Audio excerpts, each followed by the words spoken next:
ሰላም ጤና ይስጥልኝ። ባለፈው ፕሮግራማችን ስለ 5ቱ ሄርኒያ አይተናል። ዛሬ ግን ስለ ሄርኒያ ውጤት ሳይሆን ሄርኒያውን ስለሚወልደው ስውር ኢንጂነሪንግ እንመለከታለን። በተለያዩ ስፖርቶች እና በካራቴ ስልጠና ውስጥ የኃይል ምንጭ የሆነውን አተነፋፈስ ከጡንቻዎች ጋር ተስማምቶ ካልሰራ ወደ ሪስፒሬተሪ ማስል ዲስፋንክሽን ይቀየራል። ይህ የአተነፋፈስ ጡንቻዎች አለመቀናጀት ወይም በጡንቻዎች መካከል የሚፈጠር የተሳሳተ የሥራ ድርሻ በስፖርተኛ ወይም በካራቲካው የአካል ብቃት ጤና ላይ የሚያመጣውን ችግር በሳይንሳዊ ትንታኔ እናያለን። ኃይልን ለማውጣት ሆዳችንን ስንወጥር አተነፋፈሳችን ካልተቀናጀ የሆድ ዕቃችን እንደ ፊኛ ተወጥሮ ደካማ ቦታ ፈልጎ ይፈነዳል። ይህ ደግሞ የሄርኒያ ዋነኛ ምክንያት ነው። ዛሬ ይህ ስህተት እንዴት እንደሚከሰትና እንዴት መከላከል እንደምንችል በዝርዝር እናያለን። አብራችሁን ቆዩ። ብዙዎቻችን መተንፈስ የተፈጥሮ ስጦታ ስለሆነ ዝም ብሎ የምናከናውነው ይመስለናል። ነገር ግን በካራቴ ልምምድ ውስጥ አተነፋፈስ ስልት ካልተከተል ዋና የመተንፈሻ ጡንቻ ዲያፍራም ስራውን ያቆምና ረዳት ጡንቻዎች ስራውን ይረከባሉ። ይህ ሲሆን 4 ትልልቅ አደጋዎች ይከሰታሉ። አንደኛ፣ የዲያፍራም ስራ መዳከም ወይም ፔሪዳክሲካል ብሬዚንግ የምንለው።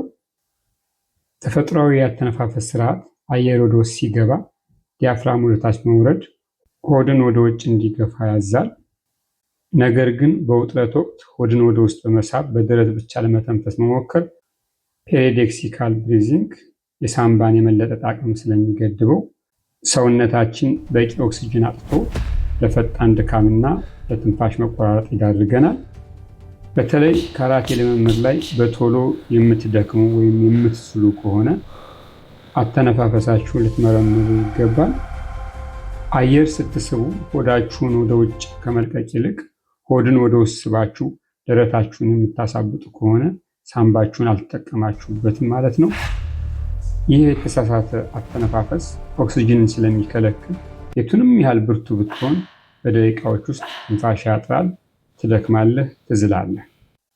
አተነፋፈሳችን ስህተት ካለው ጽናታችን ይጠፋል። አየር ስንተነፍስ ሆዳችን መንፋስ ሲገባን በውጥረት ምክንያት ሆዳችንን ወደ ውስጥ እየሳብን ደረታችን የምናሳብጥ ከሆነ ሳምባችን አየር እንዳያገኝ መንገዱን እየዘጋንበት ነው። በዚህ ምክንያት ገና ልምምድ ሳንጀምር ድካም፣ መዛል፣ ትንፋሽ መቆራረጥ ይከሰትብናል። ሁለተኛ፣ የትከሻ መሰቀልና የኃይል መቋረጥ ነው። አተነፋፈሳችን ወደ ታችኛው የሆድ ክፍል ወይም ታንደም መውረድ ሲያቅተው ሰውነታችን ኦክሲጅን ለማግኘት ሲል ትከሻንና የላይኛውን የደረት ጡንቻዎችን ስኬሌንስ እና ትራፒዚየስ ጡንቻዎችን በግድ እንዲሰሩ ያደርጋል። ይህ የትከሻ መሰቀል በካራቴካው ላይ ከፍተኛ ኃይል መፍሰስ ወይም ኤነርጂ ሊኬጅ ይፈጥራል። ትከሻው ሲወጠር የኃይል ሰንሰለቱ ስለሚቋረጥ ከወገብና ከእግር የሚወጣው ጉልበት ወደ እጅ ሳይደርስ ይቀራል። ስለዚህ ትከሻ ከተሰቀለ ፓንች ወይም ቡጢ አቅም አይኖረውም። አየር በደረት ላይ ሲታፈን ትከሻ ወደ ላይ ይስባል። ይህም በሰውነትና በእጅ መካከል ያለውን ኃይል ይዘጋዋል። ኃይል ከሐራ ተነስቶ ወደ ቡጢ ወይም ፓንች እንዲተላለፍ ትከሻ ዘና ማለት አለበት። ትከሻ መስቀል ማለት የሰውነትን ሙሉ ክብደት በቡጢ ላይ እንዳትጠቀም ራስ ላይ ኃይል መፍጠር ማለት ነው። ብዙዎቻችን ኃይል ለማውጣት ስንል ትከሻችንን እናጠብቃለን፣ ነገር ግን ውጤቱ ተቃራኒ ነው። ትከሻን መስቀል የኃይል መንገድን መዝጋት ማለት ነው። አተነፋፈስ ወደ ታች ካልወረደ ትከሻ ይወጠራል። ትከሻ ከተወጠረ ደግሞ የቡጢ ወይም የፓንች ኃይል እዛው ታንቆ ይቀራል። ጠንካራ የካራቴ ኃይል የሚፈጠረው ትከሻን ዘና በማድረግና በትክክለኛ አተነፋፈስ ነው። ሶስተኛ፣ የሰውነት ቅርጽ መዛባት ወይም ፖስቸራል ኢምባላንስ የምንለው ነው። አተነፋፈሳችን ወደ ታችኛው ሆድ መውረድ ሲያቅተው አንገታችን ላይ ያሉ የረዳት ጡንቻዎች ደረት ወደ ላይ ለመሳብ ከመጠን በላይ ይሰራሉ። ይህ የማያቋርጥ ውጥረት አንገትን ወደፊት በመሳብ የሰውነት ቅርጽ መዛባትን ይፈጥራል። ይህ ሁኔታ ደግሞ በአንገት አከርካሪ አጥንቶች መካከል ባሉ ነርቮች ላይ ጫና ስለሚፈጥር ለራስ ምታትና ለተደጋጋሚ የእጅ መደንዘዝ ዋና መንስኤ ይሆናል። በተለይ በካታ ወቅት ሚዛን የሚዛባው በእውቀት ማነስ ብቻ ሳይሆን በአተነፋፈስ ስህተት በሚመጣ የቅርጽ መዛባት ስለሚሆን አየር በደረት ሲታፈን የአንገት ጡንቻዎች ትከሻን ወደፊት ይጎቱታል። በዚህ የተነሳ አንገት ወደፊት ሲወጣ ደግሞ የሰውነትህ የስበት ማዕከል ወይም ሴንተር ኦፍ ግራቪቲ ይዛባል ማለት ነው። ይህ ማለት በካታ ወቅት በምንዞርበት ጊዜ መረጋጋትን እንድናጣና ቴክኒካችን ጥራት እንዳይኖረው ያደርጋል። በዚህ የተነሳ የአንገት ህመምና የእጅ መደንዘዝ ይከሰታል። ትክክለኛ ያልሆነ አተነፋፈስ አንገታችንን ወደፊት በማዘንበል የሰውነታችንን ቀጥተኛ ቅርጽ ያበላሸዋል። ይህም በካራቴ ልምምድ ላይ ሚዛን ከመሳት ባለፈ ስር የሰደደ ለራስ ምታትና ለነርቭ በሽታ ይዳርገናል።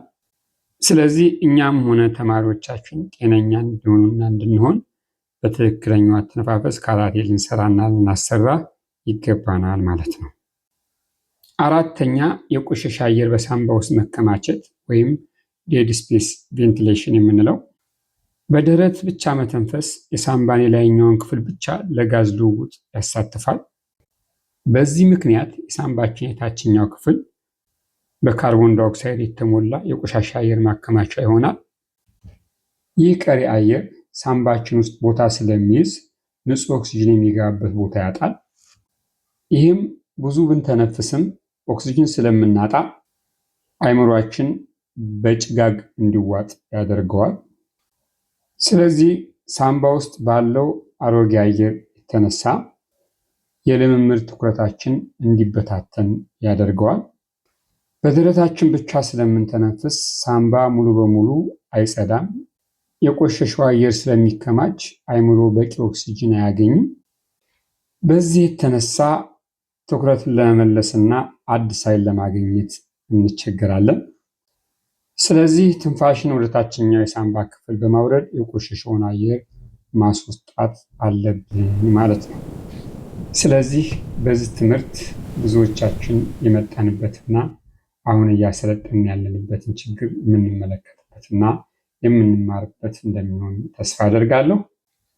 በሚቀጥለው ክፍል 5 የሰውነት የአሲድ መጠን መጨመርና የጽናት መቀነስ እናያለን። ሁላችሁም ስላዳመጣችሁን ያመሰግናለሁ። ሰላም።